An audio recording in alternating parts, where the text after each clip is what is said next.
নমস্কার বন্ধুরা, আমি মানস বিশ্বাস দ্য বং ইন্সপিরেশন ইউটিউব চ্যানেলে তোমাদের সবাইকে স্বাগত জানাই। আশা করি তোমরা সবাই সুস্থ আছো এবং ভালো আছো। তা ভিডিওর টাইটেল এবং থাম্বনেল দেখে তোমরা বুঝতে পেরেছো আমি কোন বিষয়ে কথা বলবো।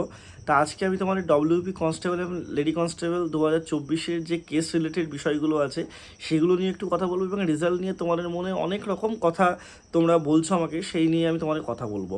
তা দেখো, তোমাদের জন্য যখন আমি কোনো ইনফরমেশান ভিডিও দিই, আমার মনে হয় কোনো যদি অন্যরকম কোনো কিছু রটে সেটার সঠিক আপডেটও তোমাদের দেওয়া উচিত। তা ডব্লিউবিসিএস, তারপর থেকে তোমরা অনেকে আমাকে জিজ্ঞাসা করছো দাদা ডব্লিউবিসিএসের মতো বা ডব্লিউপিএসসির মতো সংস্থা যদি রেজাল্ট বার করে, আমাদের পিআরবি কেন রেজাল্ট বার করছে না। এবং তোমরা রিসেন্ট দেখবে এই এক দিন ধরে কিছু ভিডিও অনেকেই ইউটিউবে করছে অন্যরকমভাবে, যে তোমাদের প্রত্যেকটা ডব্লিউপির কেস নাকি ঠিসমিস হয়ে গেছে। তা তোমাদের দেখো সজাগ করা আমার কর্তব্য, এবং তোমরা, আমি জানি যে তোমরা এখন ইমোশনালি অনেকটা উইক আছো, কারণ তোমাদের সত্যি অনেকেরই স্বপ্ন পুলিশে চাকরি করা, অনেকেই এটার জন্য বসে আছো, এবং সেইটার সুযোগ নিয়ে অনেকে অনেক রকমভাবে তোমাদের ভিডিও করে প্রলোভিত করছে বা প্রলোভন দেখাচ্ছে। তা সবার প্রথমে দেখো, সার্ভার সমস্যার জন্য তোমাদের যে কেসের যে ডিটেলসগুলো সেগুলো দেখা যাচ্ছিলো না। তা সেখানে কিন্তু ডিসমিসের কোনো ব্যাপার তোমাদের নেই।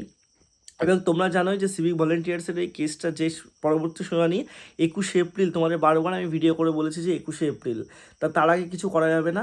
এবং তোমাদের রেজাল্ট নিয়ে কিন্তু পিআরবি এখনও পর্যন্ত কোনো আপডেট দেয়নি। আমি আবারও বলছি, পিআরবি তোমাদের অবশ্যই রেজাল্ট নিয়ে আপডেট দিয়ে দেবে, তখন তোমরা সমস্ত কিছু জানতে পারবে।